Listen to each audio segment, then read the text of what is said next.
आज हमारे साथ देश के जाने माने रक्षा विशेषज्ञ, सामरिक मामलों के जानकार कर्नल RSN सिंह साहब हमारे साथ हैं। और ये मुलाकात एक ऐसे समय में हो रही है कि अब से कुछ घंटे पहले RSN सिंह साहब ने एक किताब लिखी है। किताबें यूँ उन्होंने बहुत सी लिखी हैं, ख़ासतौर से चाहे Asian study on military perspective, the military factor in Pakistan, unmaking of Nepal. लेकिन उन सब में इस किताब को और अनमेकिंग ऑफ नेपाल को मैं इसलिए महत्वपूर्ण मानता हूँ कि नो द एंटी नेशनल नाम की जो किताब है, इसमें कुछ कुल मिलाकर के कोई 52 टॉपिक हैं। सिंह साहब ऐसे शख्स हैं कि जब आपने अनमेकिंग ऑफ पाकिस्तान नेपाल लिखी थी, तो जो आज नेपाल को हम देख रहे हैं, आपने करीब 10-12 साल पहले वो प्रेडिक्ट कर दिया था। एक तरीके से वो तमाम सारी बातें आज सच होती नज़र आ रही हैं।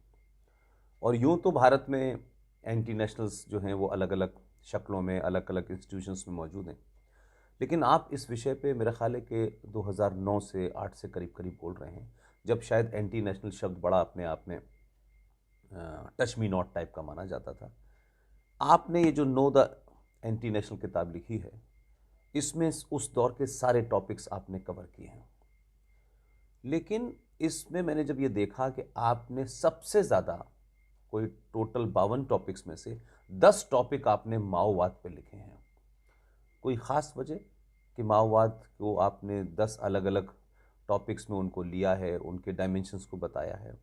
तो क्या एंटी नेशनल्स जो आपकी किताब है, इसमें माओ फैक्टर बहुत ज़्यादा ख़तरनाक है जिसको आपने ज़्यादा इम्पोर्टेंस दी? जी, ये बहुत अच्छा सवाल है। ये शुरुआती सवाल ही बहुत अच्छा है आपका। और जब मैंने ये आंतरिक सुरक्षा, इंटरनल सिक्योरिटी के बारे में लिखना शुरू किया, अध्ययन करना शुरू किया, तो मैंने देखा कि उस समय अगर आप अपनी याददाश्त ले जाएं तो 2004 के बाद series of bomb blast, Faizabad, Ayodhya, Delhi, Jaipur, Pune, Mumbai, Hyderabad, Bengaluru, पूरे इंडिया में उस समय बॉम्ब ब्लास्ट हो रहे थे। And finally that culminated into 26/11, 26/11 को वो हुई। तो मैं देख रहा था कि एक ये इसके पीछे कारण क्या है, कौन से लोग हैं। पाकिस्तान का प्रॉक्सी वॉर तो यकीनन था ही, लेकिन एक बहुत बड़ी बात ये हुई कि कश्मीर का जो जिहादी टेररिज्म था, it took a full circle और वो पहुंच गया मुंबई।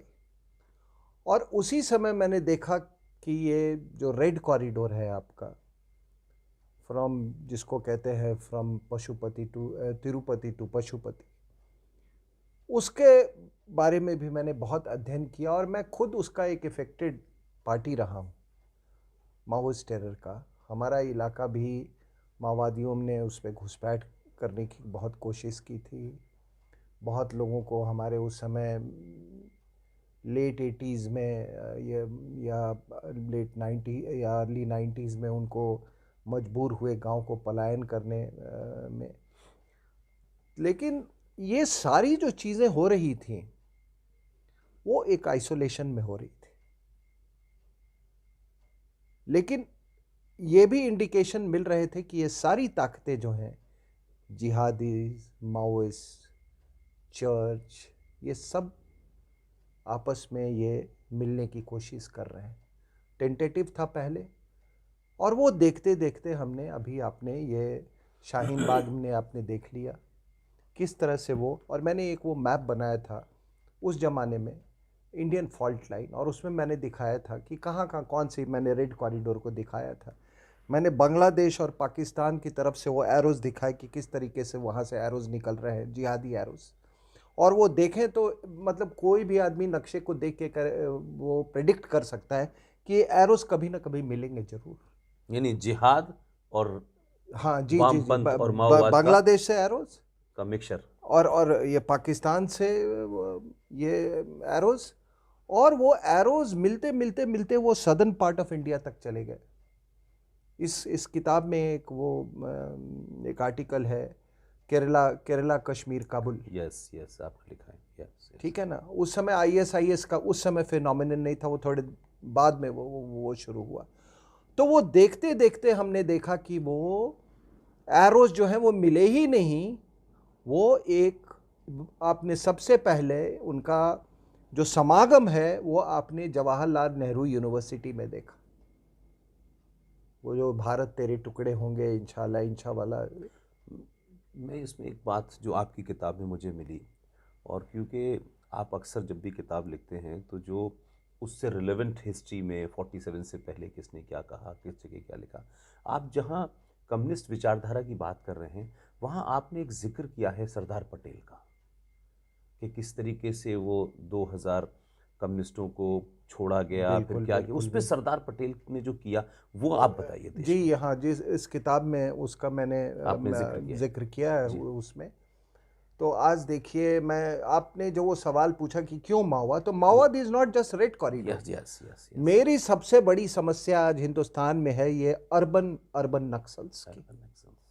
और आप सब जानते हैं, अखबार, कई टेलीविजन चैनल्स, कई पूरे ये माओवाद को, कुछ लोगों को मतलब वो बाहर हो गए, आपको मालूम है। कोई हिंदू का एडिटर को हटाया गया, कोई आज तक का एक था जिसको ना वो बाद में दूसरे चैनल पे गए। ये सब ये जो अर्बन, ये आपके जुडिशरी में नहीं, आपने जिक्र किया है वो PIL, सारे ये एक जो अर्बन नक्सल्स है। और ये urban Naxals over a period of time ये 1947 से क्रिएट हुए थे। तो जो आप सरदार पटेल की बात कर रहे थे, काश हमारे देश में सरदार पटेल की जैसे क्लैरिटी वाले लोग होते और निस्वार्थ व्यक्ति, सरदार पटेल की तरह निस्वार्थ या देश प्रेमी व्यक्ति होता। अब वो आदमी क्या कहते हैं, ये 1950s के अर्ली 50s की बात है, जब वो होम मिनिस्टर थे, गृह मंत्री थे। तो उस समय हिंदुस्तान के वेरियस हाई कोर्ट्स ने, उच्च न्यायालय ने, उन्होंने कोई 2000 कम्युनिस्ट को जो जेल हुआ था फॉर वायलेंस, हिंसा के लिए, उनको कोर्ट्स ने छोड़ दिया, बरी नहीं किया, उनको बेल दिया। और तब सरदार पटेल ने ये बात कही।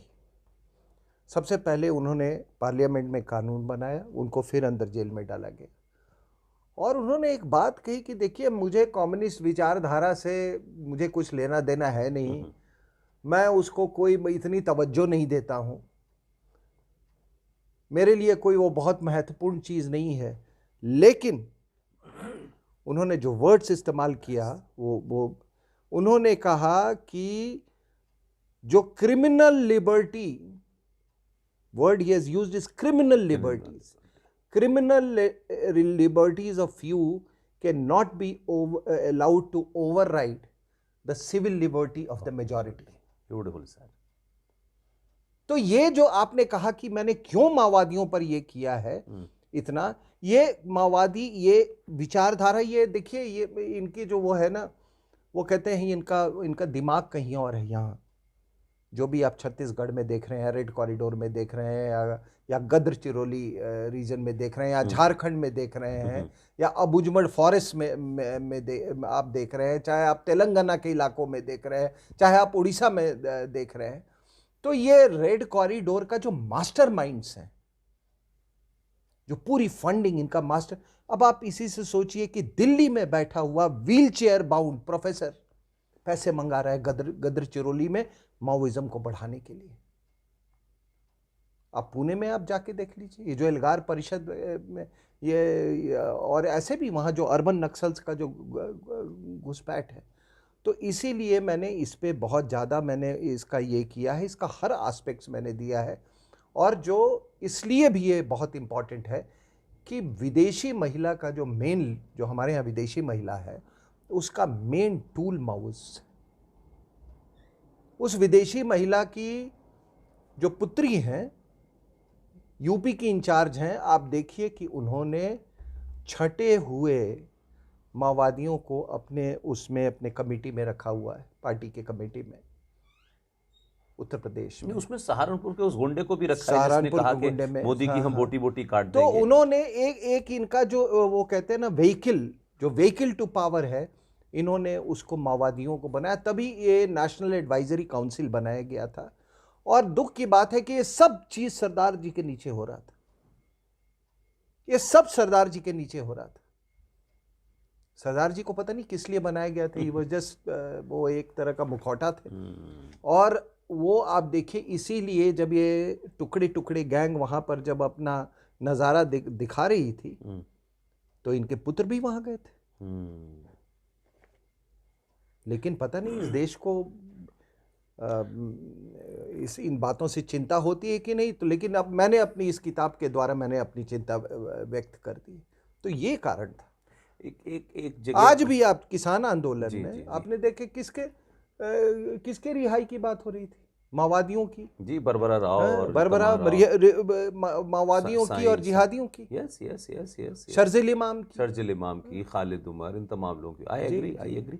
लेकिन सिंह साहब, इसमें एक और मज़े की बात यह है कि जब आप माओवाद पे पूरी बात करते हैं, जिहाद का जो मिक्सचर है, जब आप उसकी बात करते हैं, तो आप ये देखिए कि हिंदू टेरर पे बहुत बात हुई, पूरा देश ने देखा कि 26/11 कैसे हुआ।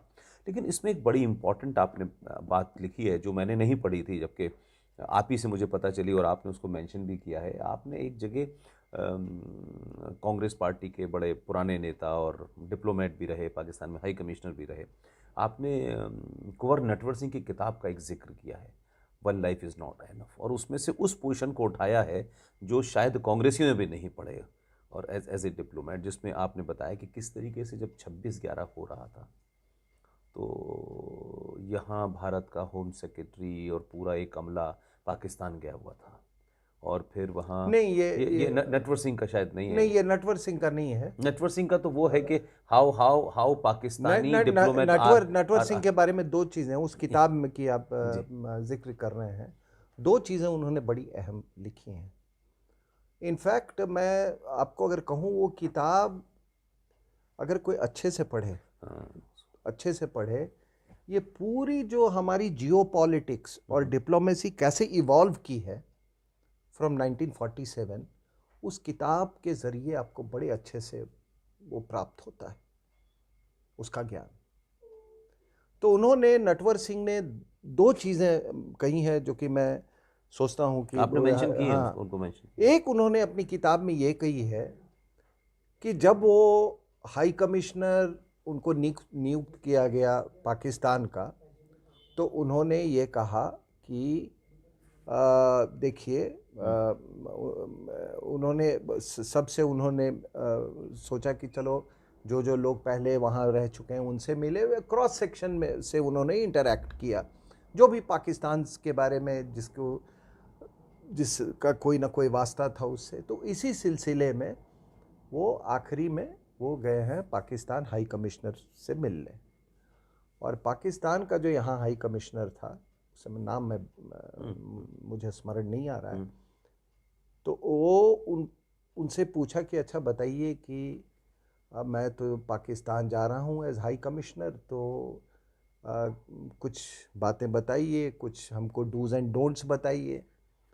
तो उन्होंने कहा देखो, डूज़ एंड डोंट्स तो मैं डूज़ क्या बताऊं, लेकिन एक डोंट जरूर बताऊंगा मैं, और वो है कि कभी भी पाकिस्तान में जाके पाकिस्तानियों को ये मत कहना कि हम लोग एक ही हैं, हिंदुस्तान पाकिस्तानी एक ही हैं, और हम एक ही हैं, और हम एक ही, हम एक जैसे लोग हैं, हम में कोई वो हम अलग नहीं हैं।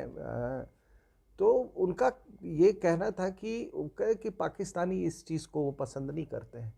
तो ये एक थोड़ा सा एक लेसन है लोगों को, हाँ, जो हमारे यहाँ जो वो क्या अमन की आशा चलाते हैं, कि जब उसने साफ कह दिया कि क्या वो, उन्होंने कहा हाई कमिश्नर ने कि हम अगर एक जैसे होते तो हम दो मुल्क हो ही नहीं सकते थे। लेकिन नटवर सिंह ने जो आगे कहा है कि पाकिस्तानी डिप्लोमेट किस मिशन पे, और वो बड़ी इंपॉर्टेंट बात है। उन्होंने उनको एक और चीज़ उसने, हम अक्सर नेशन बिल्डिंग के बाद, मैं ये नहीं कह रहा हूँ कि पाकिस्तान का कोई nation building, it can never be a nation, Pakistan can never be a nation, क्योंकि किसी भी देश का जहां पे इतिहास एक मोड़ पे आके रुक जाता है, वो देश वो नेशन कैसे बन सकता है? वो राष्ट्र बन ही नहीं सकता है। वो समझ रहे हैं आप हमारी बात? इतिहास एक मोड़ पे आके रुक जाता है, और इतिहास के not go beyond Bajwa, Cheema के पीछे नहीं जा सकता, तो लिमिटेशन है। The creation of Pakistan is nothing but a land जिहाद। लैंड जिहाद, करेक्ट करेक्ट, बिल्कुल बिल्कुल, लैंड जिहाद एंड पावर जिहाद दैट्स राइट। है। तो जिन्ना को पावर चाहिए था, और वो मूर्ख आदमी, मैं वो उसने ये लिखा कि हमारी तारीख अलग है, हमारा इतिहास अलग है, हमारा हीरोज अलग है, हमारे कैलेंडर अलग है, हमारे हीरो आपके विलन हैं, आपके विलन हमारे हीरोज, इसलिए हम नहीं रह सकते। लेकिन जब आप अपनी इतिहास के बात कर रहे हैं, जब ये आदमी गवर्नर जनरल बन रहा है, और जब लाखों लोग मतलब पार्टीशन से इफेक्टेड हुए थे, लोग भूखमरी सी फैली हुई थी, उस समय ये आदमी, ये वो पूरा जो वाइसराय वाला जो पहले गवर्नर जनरल था, पूरा जो वाइसराय वाली जो ट्रैपिंग्स होती है, वो बग्गी में और उसमें, और अपना पूरा वही शानो शौकत, वही एडीसी है कि मतलब, तो सोचिए कि इन लोगों की मानसिकता क्या थी, इनकी मानसिकता क्या थी। ये तो जिसको, तो उसमें उन्होंने कहा है, नटवर सिंह ने, कि देखिए, मैं अपने डिप्लोमेटिक करियर के दौरान बहुत सारे पाकिस्तानी डिप्लोमेट्स से मेरा वास्ता हुआ है, और एक बात मैं बता दूं कि जो उनको अपने देश के लिए पैशन है, मतलब वो बिल्कुल मिशनरी जील से वो काम करते हैं, क्योंकि उनको कहीं पर ये लगता है, जैसे कहते हैं ना कि इस्लाम खतरे में है। उनको ये बात उन्होंने नहीं कही है, लेकिन उनका कहने का एक height of passion is like that. हाँ, कि मतलब जैसे कहते हैं ना इस्लाम खतरे में, वैसे कहते हैं कि पाकिस्तान का वजूद जो है वो खतरे में है, और इसको बुलंद करना है। ये बात उन्होंने लिखी है, और वो पैशन आपको सभी जगह आपको उनको दिखाई देगा। जब भुट्टो, आपको याद है जब उसने यूएन में स्पीच दिया था, look at the passion of that man. वो ठीक है, उसने क्या बोला नहीं बोला, क्या कागज फाड़ दिया, जो भी किया उसने, बट वो पैशन। लेकिन इंपॉर्टेंट ये है कि वो पैशन पाकिस्तानियों का तो है, लेकिन उन्होंने भारतीयों को भी तो टिप्पणी की है इस पैशन को लेकर के। हाँ, उन्होंने कहा है कि हमारे यहाँ वही है कि ये कहना भी नहीं चाहिए, शायद हालात बदल गए हों, लेकिन उन्होंने कहा है कि we definitely we lack that dedication and passion. और मैं तो खुद ही देखा हूँ साहब, मैं तो खुद देखा हूँ, मैं सरकार में रहा हूँ, और लाइन लगी रहती थी। सबकी चाहत यही थी कि हम कैसे हमारी यूरोप में आपको मालूम है मैं जिस संगठन में था, तो हमारी यूरोप कैसे पोस्टिंग हो जाए, और कोई अगर मान लीजिए श्रीलंका या बांग्लादेश से डील कर रहा है, लेकिन उसको पोस्टिंग चाहिए पेरिस की। करेक्ट। मेरे ख्याल से सिंह साहब, हालात शायद बदल गए हों। आपने एक टॉपिक उठाया, इस टॉपिक नंबर 49 है, 26/11 and hijacking of India's war room. उसमें आप एक पूरा उस वक्त की बात बता रहे हैं कि कैसे 26/11, आप कहते रहे हैं कि इसमें इंटरनल फोर्सेस ने किया और अपने पॉलिटिकल एजेंडे के लिए किया, और उस वक्त कैसे यहाँ का होम सेक्रेटरी उसी वक्त पाकिस्तान में था, फिर उनकी छुट्टी एक्सटेंड कर दी गई थी। वो पूरा बात मैं समझता हूँ कि आपने लिखी है, जो बहुत लोगों को नहीं पता है सर। ये देखिए, ये 26/11 के बाद जब मैंने, ये कई बार मैं कह चुका हूँ कि मैंने सारे तथ्य टेबल पे रखे, मैंने उसको ग्राफिकली समझने की कोशिश की, और जब मैंने ग्राफिकली मैंने उसको समझने का जब मैंने भरपूर कोशिश किया, तो अपने आप, जैसे मैंने ये बात पहले भी कही है कि एवरीथिंग फेल इन प्लेस, और मुझे सारा मतलब जो जैसे पर्दा जैसे खुल गया पूरे इस रहस्य के पीछे। और मैंने उसी समय, मैं टेलीविज़न पर भी मैंने कहा, उस समय अर्नब गोस्वामी टाइम्स नाउ पे थे, शायद वो कहीं रिकॉर्डिंग में होगी, और मैंने कहा कि मुझे आज आप 3 मिनट अनइंटरप्टेड देंगे, और बड़ी मुश्किल है अर्नब गोस्वामी के किसी शो में 3 मिनट निकालना। लेकिन मैंने उनको ये बताया कि ये क्यों और कैसे ये हिंदू टेरर किया गया। तो उसमें पुष्पेंद्र जी ये हुआ था, मैं डेविड हेडली की आपको बात बताता हूँ। वो एक डबल एजेंट था। He was working for both ISI and both CIA। ठीक है ना, होते हैं, ये कोई बहुत बड़ी बात नहीं है, और ये हमेशा होता रहेगा। वो डबल एजेंट था। उसने काफ़ी कुछ खुलासा किया था वहाँ पे, कैसे रिकॉनेसेंस किया वो मुंबई का, ये वो। उससे एक बात खुल के आ रही थी कि ये पूरा का पूरा जो 26 से 11 किया गया था, वो हिंदू कम्युनिटी का जो नेशनलिज्म है उसको कमज़ोर करने के लिए, उस पे सीधा अटैक था, उस पर प्रहार था। क्योंकि आप जैसे ही हिंदू टेरर बना के उसको प्रहार करेंगे हिंदू टेरर के वेक्टर से, तो अपने आप हिंदू सोसाइटी वो कहे कि देखो जिहादी टेरर भी होता है तो हिंदू टेरर भी होता है, इस तरीके तो उसको आप इक्वेट कर देंगे। तो इसीलिए मतलब कि हिंदूज को इतना डिमोरलाइज कर दो कि वो आगे मतलब वो जिहादी टेरर के बारे में वो कुछ बोल ही ना सके।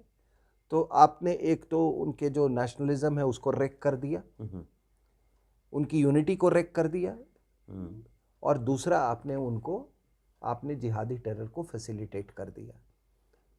इसीलिए वो उनको ट्रेनिंग दी गई, उनको वो जो हमारे यहाँ जो हिंदी बोली जाती है, मुंबई की हिंदी, वो उनको सिखाई गई। धागे उनको जो हिंदू हम लोग धागा बांधते हैं, वो धागे बांधे गए। मैं एक सेकंड की बात रोक रहा हूँ। ये करीब करीब बातें आप बहुत सारी बोल चुके हैं। इसी से रिलेटेड जो बात आपने लिखी है, ये जो आपका टॉपिक, और आपने जून 13, 2016 में ये आर्टिकल लिखा है जी, और इसमें जो आप बड़ी बात कह रहे हैं जो पब्लिक को नहीं पता है, वो ये है कि एक 9 member high level delegation, Pakistan home secretary Madhukar Gupta का वहाँ जाना, और जो पूरा एपरेटस था हमारी सिक्योरिटी का वो उस समय पाकिस्तान में बैठा था। एक मतलब इतनी बड़ी कॉन्स्पिरेसी देश में चल रही हो, एक डेलीगेशन वहाँ भेजा गया हो, एक उसमें मिनिस्टर का भी नाम उस वक्त का शामिल है, और उसमें जो इसमें आपने शायद नहीं लिखा है, जिसका मैं एक विटनेस हूँ, कि उसी सेम टाइम पे जिस रात हुआ है, पाकिस्तान का जो फॉरेन मिनिस्टर आज है, same foreign minister was sitting in Indian women's press corps Windsor palace पे, वो प्रेस कॉन्फ्रेंस कर रहा था जब ये घटना घटी। तो ये आपको लगता है कि भारत का, ठीक है पाकिस्तान ने उसको इम्प्लीमेंट किया, क्या भारतीय नेताओं का, इस्टेब्लिशमेंट का रोल नहीं रहा होगा कि पूरा सिक्योरिटी का एपरेटस इस्लामाबाद में बैठा है और फिर उनकी एक दिन की छुट्टी बढ़ाते हैं, वो भी एक्स्ट्रा कर लेते हैं, और तमाम यहाँ पाकिस्तान का फॉरेन मिनिस्टर बैठा है। ये जो बात आपने कही है, ये देश को जाननी नहीं। मैं जब बता रहा था 26 से 11 के बारे में कि ये हिंदू टेरर बनाने के पीछे क्या मंशा थी, वो मंशा मैंने बता दिया। डिमोरलाइज करना, नेशनलिज्म को रेक कर देना, और बहुत ही पुख्ता योजना थी। लेकिन जब आपके साथ ईश्वर का है तो कभी कभी ये कितनी पुख्ता योजना भी फेल हो जाते हैं। बिल्कुल। लेकिन एक बात आप जो अभी कह रहे हैं कि ये तब तक संभव नहीं होता जब तक कि ये अंदर के ये हिंदुस्तान के अंदर से संचालित नहीं हुआ होता। और आपको मालूम है कि संचालित करने वाले कौन लोग थे? 26 से 11 RSS की साजिश, कौन कहा कि मैं करकरे से ये था, कौन होम मिनिस्ट्री में जाके बैठा रहता था। तो इसमें ये विदेशी महिला का क्या रोल था, आप लोग सब समझ सकते हैं इसमें। और वो पूरा गैंग उस समय, तो मैंने कहा ये अंदर से संचालित था। ये बात जब मैंने लिखी थी पहले, मुझे इसका ज्ञान नहीं था। ये जिस घटना की आप चर्चा कर रहे हैं, जिस मुद्दे को आपने अभी उठाया है, बाद में मुझे पता चला, और फिर मैंने उसमें अध्ययन किया और मैंने उसकी छानबीन की। आपने बिल्कुल सही फरमाया साहब कि जो मेरा ये मानना था कि ये अंदर से संचालित किया गया है, मेरा शक 200% तब हुआ जब ये पता चला कि उस समय जब 26/11 हो रहा था तो इंडिया का war room, it was a जिहादी अटैक। उस समय जो होम मिनिस्ट्री का अपना वॉर रूम होता है, मैं डीजीएमओ की बात नहीं कर रहा हूँ, जी, जी, आर्मी जी, की, मैं उस होम। वॉर रूम में कौन होना चाहिए साहब? उस वॉर रूम में गृह मंत्री होना चाहिए, और गृह मंत्री से भी ज़्यादा सचिव, गृह सचिव, home secretary, director internal security, intelligence agencies के लोग जो पाकिस्तान से डील कर रहे हैं, ये सारे ओहदेदार जब 26/11 जब हो रहा था, ये पाकिस्तान में मौजूद थे। लेकिन उसमें जो सबसे बड़ी शक की सुई जो आपने खोली है कि ठीक, लेकिन आप सोचिए कि वो लोग और यहाँ के लोग कितने कोऑर्डिनेटेड थे कि उनकी एक दिन की छुट्टी बढ़ाई, जिस दिन अटैक छुट्टी होना था, बढ़ाई, और उनको मरी घूमने गया, एंड दे वर इनकम्युनिकेटो। कोई उनके आपस में कम्युनिकेशन उनका नहीं था, और ये सारा कुछ ये ड्रामा चल रहा था। इसका मतलब कि उनको किसी योजना तहत वहाँ भेजा गया था, और ये निर्धारित किया गया कि ये किसी से बात नहीं कर सके। जो हमारे इंटेलिजेंस ब्यूरो का जो अहदेदार थे, उनका नाम नहीं लूँगा, उनको इस बात की कहीं पे, और देखिए ये फ़र्क होता है, हर कोई इंटेलिजेंस में का काम नहीं कर सकता है। इंटेलिजेंस में आप सेंसिटाइज्ड इतने हो जाते हैं कि आपको हवा में चीज़ें महसूस होने लगती।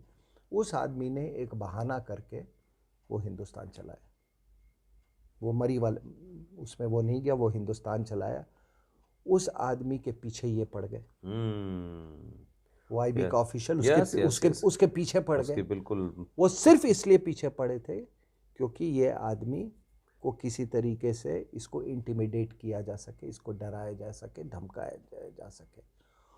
और शक तब और पुख्ता हुआ जब आपने मुझे कहा, ये भी बात मुझे नहीं मालूम थी, आपने कहा कि जब ये होम सेक्रेटरी वगैरह वहां पे, अब सोचिए India's entire war room was hijacked and placing in Pakistan. was placed in Pakistan. And Pakistani directing इसको हम कहते हैं स्ट्रैटेजिक डिसेप्शन। और वो स्ट्रैटेजिक डिसेप्शन क्या हुआ कि उनका जो फॉरेन मिनिस्टर जो था, आपने जो मुझे बताया, वो उस समय हिंदुस्तान में था। मतलब ऐसा करते थे कि कोई फुल प्रूफ किसी को अंदाजा ही ना हो कि ऐसा हो सकता है। बिल्कुल, मतलब बिल्कुल दिस इज एवरीथिंग। उस समय आप कहते हैं ना, वो हमारे यहाँ होम सेक्रेटरी उस समय मधुकर गुप्ता थे, और ये अपना ये कुरैशी थे फॉरेन मिनिस्टर। यस यस, वो आपने बताया वो कौन सा मीटिंग कर रहे थे? वो IWPC जो है, वुमेन प्रेस कोर है यहाँ विंडसर पैलेस कनॉट प्लेस में, उसमें मैं आई वाज सिटिंग एंड वो वहाँ पे बैठे हुए बातचीत चल रही थी, और उनको बताया गया रात में आकर के, तो उनका एक्सप्रेशन मुझे ऐसा नहीं लगा कि कोई मतलब अचंभे वाली बात हो, और फिर वो रात में किस तरीके से उनका इंतजाम किया गया और उनको भेजा गया। तो मैं उस दिन से इस बात को बोला, लेकिन किसी ने इसकी तवज्जो नहीं दी। पर मुझे ताज्जुब हुआ कि फॉरेन मिनिस्टर भारत में बैठा है और इतना बड़ा हमला हो रहा है। नहीं, अगर मान लीजिए आपके यहाँ इतना बड़ा हमला हुआ, मैं इसको बहुत बड़ा हमला इसलिए मानता हूँ कि ये दुनिया के इतिहास में दिस वाज फर्स्ट मैरीटाइम जिहादी टेररिज्म ऑफ इट्स काइंड। समुद्र के रास्ते से, जिसको समुद्री जिहाद का वो आगाज था। पहले कभी इतिहास में हुआ होगा, लेकिन मॉडर्न हिस्ट्री में ये जिहादी दहशतगर्दी का, समुद्री जिहाद का ये पहला वो उदाहरण था। तो मैं आपसे एक सवाल पूछता हूँ, मतलब एक काउंटर क्वेश्चन पूछता हूँ कि आप बताइए कि अगर कोई विदेश मंत्री यहाँ बैठा हुआ हो और उसी के मुल्क ने आप पर हमला कर दिया हो, आप उसको स्पेशल एयरक्राफ्ट देंगे, या उसको आप क्यों निकलने देंगे आप यहाँ से? नहीं, उसका यहाँ ये तो सरदार जी को बताना चाहिए। मैं वही कह रहा हूँ कि इस पे खुलासा क्यों नहीं हुआ? तो लेकिन मैं समझता हूँ कि आपने पॉलिटिकल टेररिज्म, जिहाद टेररिज्म की इसमें इस किताब में काफ़ी जिक्र किया है। एक बौद्धिक आतंकवाद भी है, इंटेलेक्चुअल आतंकवाद भी है, जो हमारे यहाँ जब भी कोई आतंकवाद की घटना होती है तो लोग टेलीविज़न पे इंटेलेक्चुअल्स आते हैं और उनको कवरअप देते हैं। लेकिन एक जो बड़ी चीज़ है जिसकी तरफ आपने बार बार इशारा किया कि भारत जो है उसका एक ईस्टर्न फ्रंट है और एक वेस्टर्न फ्रंट है, but there is a word third front. ये थर्ड फ्रंट 26 जनवरी पे भारत की सामरिक शक्ति जो सार्वजनिक तौर पे दिखाई जाती है उसको डिस्टर्ब करता है, ये शाहीन बाग बना देता है, ये सीए के ख़िलाफ़ चला जाता है। और ये ताकतें बाहरी लोगों से इतनी कनेक्टेड हैं कि कोई पोर्न स्टार जो है कोई ट्वीट कर देता है, कोई किसी देश का प्रेसिडेंट। तो ये जो बात आप कहते रहे हैं कि भाई फर्स्ट और सेकंड जो फ्रंट है वो तो आप राफेल से लड़ लेंगे, लेकिन थर्ड फ्रंट के लिए राफेल नहीं चाहिए। थर्ड फ्रंट के लिए भारत की जनता, भारत के लोग, हमारे नैरेटिव और वो तमाम जो यहाँ के लोगों ने क्रिएट किए हैं उससे बाहर आने की ज़रूरत है। इस पे आपका क्या कहना है? देखिए, जब अंग्रेज थे यहाँ पे तो ना पाकिस्तान था न चाइना था टिबेट में। पाकिस्तान क्रिएट हो गया, एक फ्रंट क्रिएट हो गया, ठीक है ना, आज़ादी के बाद। दूसरा फ्रंट तब क्रिएट हो गया जब चाइना में टिबेट में चाइनीज़ घुस आए। आज हमारे और आपके नैरेटिव में हम बार बार इंडो चाइना बॉर्डर बोलते हैं, ये हालांकि वो इंडो टिबेट बॉर्डर हमें कहना चाहिए। सरदार पटेल ने 1950 में एक चिट्ठी लिखी जवाहरलाल नेहरू को और कहा कि हमारी नीतियों के कारण ये दूसरा फ्रंट क्रिएट हो गया है और कम्युनिस्ट आ गए हैं टिबेट में। उन्होंने इस बात का जिक्र किया। पहली बार उन्होंने कहा कि इतने सदियों में, after many centuries, India has to contend with two fronts. आप कभी देखें, अंग्रेज आए एक रास्ते से आए, वो अब जो जिहादी आते थे, चाहे वो मुगल्स थे या उसके पहले जितने ये अफगानिस्तान से पठान आए, वो सब खैबर पास से आते थे। लेकिन ये पहली बार हुआ कि टू फ्रंट सिचुएशन क्रिएट हुआ, समझे कि नहीं? मेरा ये कहना है कि देखिए उसके बाद क्या हुआ, आपने कई युद्ध लड़े पाकिस्तान से, आपने कई युद्ध लड़े, युद्ध लड़ा इससे, चाइना से, तिब्बत में। आप क्या पाकिस्तान से युद्ध लड़ रहे थे? नहीं। क्या वो जिसको आप युद्ध समझते उसके बाद युद्ध नहीं चल रहा? क्या प्रॉक्सी वॉर युद्ध नहीं है? What is proxy war? वो तो पाकिस्तान ने अपनी फॉरेन पॉलिसी का हिस्सा lead India with thousand cuts.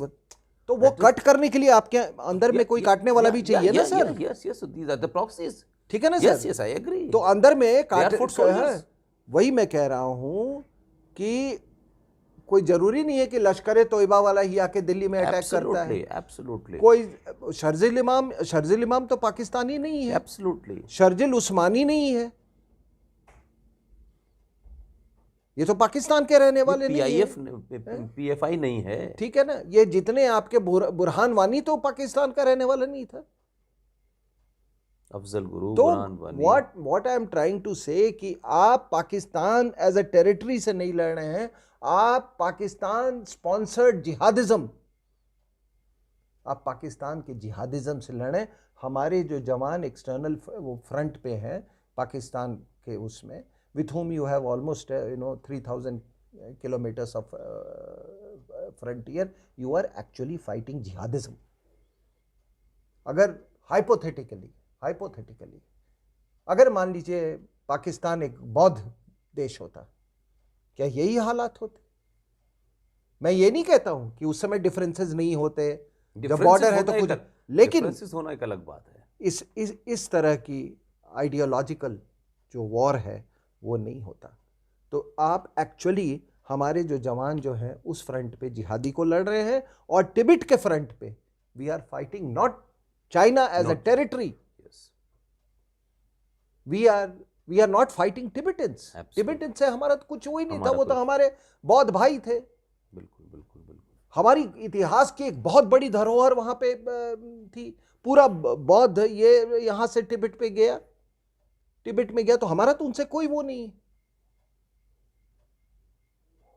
तो वहां पर हम कम्युनिज्म से लड़ रहे हैं, हमारे जवान विचारधारा से, देश से नहीं, बिल्कुल विचारधारा बिल्कुल से। बिल्कुल बिल्कुल। तो वहां तो चलेगा, एक्सटर्नल फ्रंट में आप बम्बार्ड करेंगे, आप वो करेंगे, आप काउंटर मनूवर करेंगे, उनके पोजीशन को जैसे अभी अनटेनेबल कर दिया, वो कर दिया, लेकिन उससे ज़्यादा ये तो आप कर लेंगे रफाल से, T-90 टैंक से, अपने बाकी जो असले आप दुनिया में अवेलेबल हैं उससे।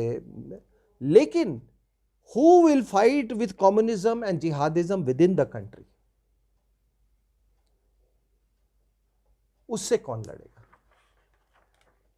लेकिन इसमें एक बात है सर, आपने कहा कि पाकिस्तान का जिहाद, मुझे लगता है कि ये कुरानिक किताब है, जो कुरान है, ये कुरानिक जिहाद है, इसे तो आप बदल नहीं सकते। बांग्लादेश से भी जो यहाँ घुसपैठ हो रही है वो भी उसी कुरानिक एजेंडे के तहत हो रही है। म्यांमार से रोहिंग्या अगर आ रहे हैं तो वो भी उसी एजेंडे के तहत आ रहे हैं। तो पाकिस्तान तो हम एक स्टेट के एंगल से देख सकते हैं, लेकिन पूरी दुनिया में जो जो जो फ्रांस में हो रहा है वो भी तो, यानी इस्लाम और कुरान की जो टीचिंग्स हैं वही तो है, उसी की टीचिंग का ही तो परिणाम है कि पूरी दुनिया में आप किसी आदमी का गला काट देते हैं, आप बस चढ़ा देते हैं, आप बम लगा के चर्च में चले जाते हैं, 250 लोगों को मार देते हैं। तो ये जो भारत के अंदर ताकतें हैं, चाहे PFI हो, जमात इस्लामी हो, ये जो आपकी ये जो तंजीम बनी हुई है, जो देवबंद में बनी है, तो ये तमाम सारे लोग तो इसी एक ही एजेंडे पर हैं। तो आपको लगता है कि आज भारत में कोई डिस्पेंसेशन के बदलने से या भारतीय समाज में इन ताकतों से लड़ने का इंटेलेक्चुअली कम से कम ताकत आई है, या हम कहें कि आप तो लगातार बोलते रहे हैं और भी लोग आए हैं इस बीच में, इस फील्ड में, इसका आउटकम क्या देखते हैं आप इन तमाम जो जो जो कभी भारत के अंदर इस किस्म के खतरों की चिंता सिर्फ सरकार का काम होता था, आज क्या लगता है कि सोसाइटी अवेयर हो रही है, सोसाइटी इन खतरों को समझ रही है, क्या वो उसमें कुछ कंट्रीब्यूट कर पा रही है? क्या आप देखते हैं इसका फ्यूचर क्या है? एक सबसे अच्छी बात ये हो रही है कि सोशल मीडिया के कारण नॉलेज बहुत फास्ट पेस पे प्रोलिफरेट कर रहा है, और ऑडियो विजुअल मीडिया हमेशा ज़्यादा इजी टू ग्रास्प होता है। इसके कारण लोगों में अवेयरनेस लेवल्स भी बहुत तेज़ी से बढ़ रहा है। लेकिन मैं आपको एक उदाहरण देता हूँ। मैंने किताब लिखी है मिलिट्री फैक्टर इन पाकिस्तान, और उसमें मैंने कोट किया है मुशर्रफ को। मुशर्रफ ने जब ऑपरेशन एंड्योरिंग फ्रीडम जब अफगानिस्तान में शुरू हुआ तो लोगों ने कहा कि आपने जो इस्लामी ताकतें हैं, तालिबान, आपने उनको अबेंडन कर दिया, आपने छोड़ दिया है? तो मुशर्रफ ने जस्टिफाई किया and he addressed it to the nation. और उसने क्या जस्टिफिकेशन दिया? उसने कहा कि ये कुरान में लिखा हुआ है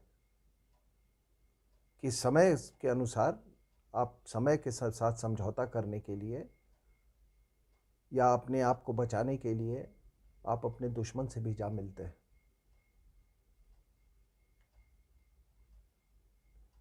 और इसमें धोखा, किसी को धोखा देना, किसी को अबैंडन करना, that is part of the Quran. Yeah, he said It's so. a part of the Quran. And then he says, he quotes कि मुखिया जो थे इनके मुखिया जो थे, वो कहते हैं, उन्होंने मोहम्मद साहब का नाम लिया, पीस बी अपॉन हिम। उन्होंने कहा कि उन्होंने यहूदियों के साथ समझौता किया था, वो किसी मजबूरी वश सोच समझौता था, और जब उसकी ज़रूरत नहीं पड़ी तो वो समझौता उन्होंने उसको तोड़ दिया। तो कम से कम पढ़िए तो मुशर्रफ क्या बोल रहा है, इस बात को पढ़ेंगे, और वो कहीं वो तो वही कर रहा है, और उसकी बात लोगों ने मानी। उसकी बात लोगों ने मानी। तो उसी तरीके से अभी मैं आपको एक और मैं उदाहरण देता हूं कि मैं टेलीविज़न चैनल्स पे जाते हुए मुझे कोई 10-15 साल हो गए, 15 साल हो गए ये। तो मैं देख रहा था कि पिछले 4-5 सालों में रमज़ान के महीने में, और मैंने पूरी मैप बनाई थी उसकी, आपको मैंने दिखाया था, हम जब भोपाल गए थे तो मैं वो मैप ले गया था, मुझे याद है, और मैंने पूरी दुनिया का मैपिंग किया था कि रमज़ान में कहाँ कहाँ अटैक हुआ और कहाँ कहाँ कैजुअल्टीज़ हुए। और पिछले 4-5 साल में हमने देखा कि रमज़ान में, क्योंकि हम कश्मीर के बारे में चिंतित थे, यहाँ बहुत इंडिया रमज़ान में जो इंडियन इस्टेब्लिशमेंट है वो रमज़ान में सीज़ फायर कर देते थे। लेकिन हम सेकुलर स्टेट होकर के सीज़ फायर करते थे और वो इस्लामिक। तो मुझे ये बड़ी हैरानी होती थी कि ये तो रमज़ान का पीरियड है, ये तो बड़ा होली पीरियड है, तो इसमें तो नहीं होना चाहिए, मतलब ऐसे कैसे हो रहा है, ये कौन लोग हैं जो रमज़ान भी नहीं मानते। लेकिन बाद में जब मैंने पढ़ा तो बिल्कुल यही सिचुएशन था। बैटल ऑफ बदर में इनका एक वो काफिला जा रहा था, ये कुरैशी ट्राइब का बहुत बड़ा काफिला था। उस समय ये होली पीरियड चल रहा था। जब वो काफिला इनको दिखा, और इंटेलिजेंस पहले से थी कि बहुत बड़ा ये काफिला है, तो मुखिया से पूछा कि ये तो होली पीरियड चल रहा है, इसमें हम लोग तो नहीं कर सकते हैं। तो फिर मुखिया ने कहा कि मेरी अल्लाह से बात हुई है और अल्लाह ने कहा है कि नहीं, आप काफिरों के साथ आप लड़ सकते हो, तो आप ये करो। रमजान में मुसलमान भाई के साथ नहीं लड़ोगे, नॉन बिलीवर या नॉन बिलीवर, हाँ, आप लड़ सकते हो। तो ये कोई उनकी संख्या बहुत ज़्यादा थी, वो 2-3 हज़ार में थे, ये कुछ हंड्रेड्स में थे। युद्ध हुआ और ये जीते। तब मुखिया ने इनको कहा कि ये तुम थोड़ी जीत रहे थे, वो तो ऊपर से फरिश्ते भेजे थे लड़ने के लिए। वो घोड़े पे आए थे। 1965 वॉर में ये पूरा, ये तो ऑफिशियली इसको प्रोपोगेट किया जा रहा था कि फरिश्ते आ रहे हैं लड़ने, बताइए। तो ये आप पढ़ लें बैटल ऑफ बदर का, and this is also a part of the Holi book. This is also a part of Holi book. तो ये सारी चीजें ये आपको तब समझ में आएंगी कि ये कौन सी ऐसी, देखिए साहब, आप चाहे तलवार हो, चाहे आप लांस हो, चाहे भाला हो, चाहे वो डबल बैरल गन हो, you graduate to AK-47, you may graduate to directed energy weapons may be in future, चाहे वो एयरक्राफ्ट हो, it is the ideology that fires that weapon, as far as jihadis that countries are concerned. वो हर चीज में जिहाद देखता है। वो तो वही आपका क्वेश्चन आंसर करता है कि वो जब कोई ट्रक देखता है, कोई कार देखता है, कोई ट्रैक्टर देखता है, तो उसको लगता है, उसको पहला ख्याल आता है कि इसको कैसे, how to use to kill, इसको कैसे बनाया जा सकता है, इसको हथियार कैसे के रूप में कैसे इस्तेमाल किया जा सकता है, कितने लोग इससे मारे जा सकते हैं। इसीलिए कभी लंदन में हो जाता है, कोई मोटर व्हीकल चढ़ा देता है कहीं पे, वो नाइस जगह जो है पेरिस में 19 टन्स का ट्रक से लोगों को ये कर दिया। और वही कुछ लोग, माफ़ कीजिएगा, कुछ हमारे खालिस्तानी भाई भी वही सीख लिया है उन्होंने, उनको देख के। और ट्रूडो साहब को मालूम नहीं है, और प्रेडिक्ट करता हूँ कि कैनेडियंस भी एक दिन इन्हीं ट्रैक्टरों के नीचे कुछ ले जाएंगे। आज जो वो बहुत बड़ा सपोर्टर बन के आ रहा है ना यहाँ पे खालिस्तानी कॉज का, मैं प्रेडिक्ट कर रहा हूँ, आप याद रखना इसको। सिंह साहब, इसमें टॉपिक तो इतने हैं कि आपसे बहुत लंबी बात हो सकती है, लेकिन एक बस आखिरी सवाल आपसे चाहता हूँ मैं कि आप एक बात बहुत कहते रहे हैं, और आपने अपनी किताब का जो पहला टॉपिक लिखा है उसमें लिखा है, इंडियाज़ डाइवर्सिटी इज़ इंजीनियर्ड। और आप ये कहते रहे हैं कि भारत में नेहरू जी से लेकर के अब तक बार बार एक स्लोगन चलाया जाता है, यूनिटी इन डाइवर्सिटी, और आप ये कहते हैं कि ये निहायत ही बकवास है और फ्रॉड है और ऐसी कोई चीज़ नहीं है, ये क्रिएट की गई है। आप ये क्यों कहते हैं? देखिए, मैंने अपनी किताब में उदाहरण दिया है। इस बार जो ओथ टेकिंग सेरेमनी हुआ, जी जी जी। जब ये वाली लोकसभा जी जब जी जी 2019 2019, उसमें लोगों ने बंगाली में ओथ लिया, संस्कृत में ओथ लिया, असमीज में ओथ लिया, कई और भाषाएं में उन्होंने, रीजनल भाषाओं में उन्होंने ओथ लिया। आप थोड़ा ध्यान से सुनिएगा। ऐसा लगता था कि जैसे सारा का सारा जैसे संस्कृत से निकला हुआ हो, वही फ्लेवर, वही शब्द। इनफैक्ट मराठी अगर आप सुने, बंगाली सुने, it is much purer form of Sanskrit. Urdu भाषा सबसे बड़ा फ्रॉड सबसे बड़ा फ्रॉड। और ये किसने ये फ्रॉड को, एंड आई एम शॉक्ड कि this should be a subject in the UPSC. आप एक बात बता रहा हूं, आप गाने ले लो आप, और ये भी बड़ी हैरानी की बात है, 50 का दशक, 60 का दशक, आप गाने ले लो बॉलीवुड के, मोर देन 60% और may be even 70, more than 70% of the songs आप देखना, वो केवल वो उसमें जो 50 to 60% वर्ड्स जो होंगे वो सो कॉल्ड आपके, not Urdu, they have taken it from Persian और दिस थिंग। इफ्तदाई इश्क में सारी रात जागे, अल्लाह जाने क्या होगा आगे, जाहिद शराब पीने दे मस्जिद में बैठकर, या वो जगह बता दे जहाँ खुदा ना हो। अब कोई ले लीजिए।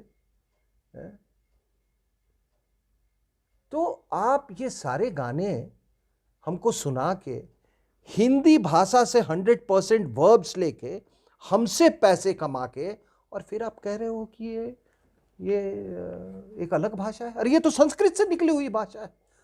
अगर ये अगर वर्ब नहीं देते तुमको, आया गया खाया पिया जिया मरा, ये तो संस्कृत के से ही निकला हुआ है ना। तो वर्ब के बिना तो आप एक पत्थर के समान हो। और ये कहते हैं कि you are inert. It is verb which makes a language dynamic, which makes your life dynamic. तो आपने इसको ये किया। अब आपको मैंने एक जगह वो भी कहा है कि देखो, विनोबा भावे ने कहा था कि इसको आप देवनागरी स्क्रिप्ट में लिखना शुरू कीजिए। सो कॉल्ड शेरो शायरी हम और आप ये करते, तो हम तो देवनागरी स्क्रिप्ट में उसको ये कहते हैं ना। हालांकि मुझे आती है वो अरबिक स्क्रिप्ट, मुझे आती है, क्योंकि मेरा एनडीए में फॉरेन लैंग्वेज पर्शियन था, तो मुझे आती है वो, ठीक है ना। लेकिन हम तो फिर भी हम और आप हिंदी में पढ़ते हैं। लेकिन ये भी कहा जाता है कि ये हिंदी सिनेमा है, और उसको हिंदी सिनेमा कहते हैं। लेकिन ये लोग ऐसा इमेजरी चलाते हैं कि आपको इन्होंने करके, अरे ये तो मुसलमानों की भाषा है। सबसे बड़ी आप देखिए कि इसी उर्दू के नाम पे ईस्ट पाकिस्तान अलग हो गया, बांग्लादेश बन गया, और आज हमारे बंगाल में उर्दू को ऑफिशियल पैटर्नेज, वहां के टीचरों को उर्दू पढ़ाने के लिए स्पेशल पैसा दिया जा रहा है। मतलब जस्ट इमेजिन। और आप पैशन की बात करते हैं साहब। आपने कहा कि वाई दिस, क्या है। मैं हमेशा कहता हूं कि 3 चीजें हिंदुस्तान को जोड़ती हैं, और सभी जगह में गए, संस्कृत, साड़ी और संगीत। बिल्कुल। ए आर रहमान की मां ने अपना मजहब बदल लिया, धर्म से वो मजहब में चली गई, लेकिन A R Rahman Indian music से पैसा कमा रहा है, और वो इंडियन म्यूजिक सामवेद से पैदा होता है। मैंने इसमें वाजिद अली शाह का वो दिया है, एक वो कि जब उसको ये वहाँ से जब ले जाए, अंग्रेज जब इसको ले जा रहे हैं, ये 1857 के बाद से जब उसको उधर ले जा रहा है कलकत्ता, तो वो क्या लिखते हैं, वो ज़्यादातर क्लासिकल म्यूजिशियंस वो गाते हैं, आपने सुना होगा, राग भैरवी में वो होता है, बाबुल मोरा नैहर छूटो नी जाए, चार कहार सजाए मोरी डोलियाँ, मेरा अपना वीराना हुआ जाए, अंगना तो पर्वत भयो डेहरी भयो विदेश। इट इज प्योर प्योर अवधि, और जिसको वो आप वहाँ की जो लोकल भाषा है। तो आपकी इमोशंस, वाजिद अली शाह की emotions also had to rely on the mother tongue, वहाँ मिट्टी की भाषा को। इसलिए मैं कहता हूँ कि ये यहाँ कोई डाइवर्सिटी नहीं। देवी के शरीर के टुकड़े हुए, सबको मालूम है ये कथा, भगवान शंकर का जो, जब देवी का, जब वो गुस्से में लेके वो घूम रहे थे, वो गुस्से में या वो अपनी तड़प में, और तब विष्णु ने अपना चक्र चलाया और उनके टुकड़े हुए। तो हम और आप गए थे कामाख्या, वहाँ पर कुछ टुकड़े गिरे, कुछ बंगाल में गिरा, कुछ बिहार में गया, वो बनारस में गिरा, उधर आपके उज्जैन में गिरा, और बलूचिस्तान में हिंगला माता, शारदा माता, कात्यायनी देवी, उनके बाल गिरे, कहीं पे आँख गिरे, नैना देवी पे, ज्वाला देवी पे उनके जीभ गिरे। सो लुक एट हमारे वो जो शंकराचार्य के पीठ हैं, वो देखिए, ईस्ट वेस्ट नॉर्थ साउथ। और फिर आप कहते हैं कि वो इतनी यूनिटी वाली कंट्री तो पूरे दुनिया में है ही, इसका मिसाल ही कोई नहीं। इसीलिए ये ना, ये अंग्रेजी में बोलना that unity in diversity, nonsense, absolute nonsense. Singh साहब, आपसे बात करके मज़ा आया, और मुझे जो जानकारी है इस किताब के बारे में कि ये किताब आपकी, इसका विधिवत कल इसका आपने जो है वो लॉन्च कर दिया है, लेकिन मुझे जहाँ तक है कि 700-800 किताबें आपकी बिक चुकी हैं अब तक, और इतने ज़्यादा ऑर्डर आ चुके हैं। बहुत सारे लोगों का क्या कहना है कि क्या ये किताब नो द एंटी नेशनल्स, आप हिंदी में भी इसको ला करके आम जन तक पहुंचाने की कोई आपके दिमाग में योजना है? नहीं, उस पर काम शुरू हो गया है। अच्छा, उस पर काम शुरू हो गया है, उसका वो जो ट्रांसलेशन वर्क, क्योंकि उसमें आप कुछ और भी ऐड करेंगे, थोड़ा हाँ, कुछ और इसमें उसमें ऐड करेंगे।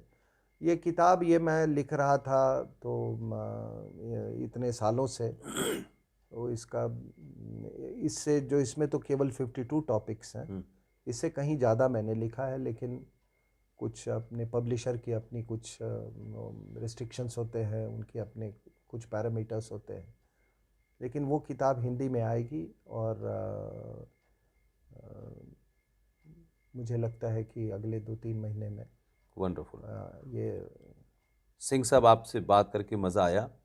मैं तमाम उन लोगों को जो इस कन्वर्सेशन को देख रहे हैं एक बात ज़रूर कहना चाहता हूँ। सिंह साहब ने बहुत सारी किताबें लिखी हैं।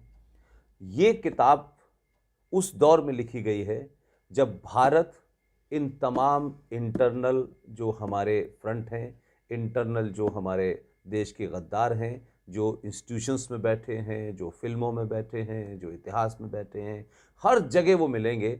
और ये सिर्फ किताब ही नहीं मानता मैं, नो द एंटी नेशनल, जितना मैं सिंह साहब को पिछले 7-8 साल से जानता हूँ, उनकी किताबें पढ़ चुका हूँ, ये किताब आने वाली जनरेशन के लिए एक रेफरेंस बुक होगी, क्योंकि इसमें सिंह साहब की इंटरप्रिटेशन अपनी जगह है, लेकिन सारे फैक्ट दुनिया की दूसरी किताबों से लिए गए हैं और उनको किस तरह से आज के परिप्रेक्ष्य में जोड़ा गया है। इसलिए ये सिर्फ किताब नहीं है, एक तरीके की रेफरेंस बुक है।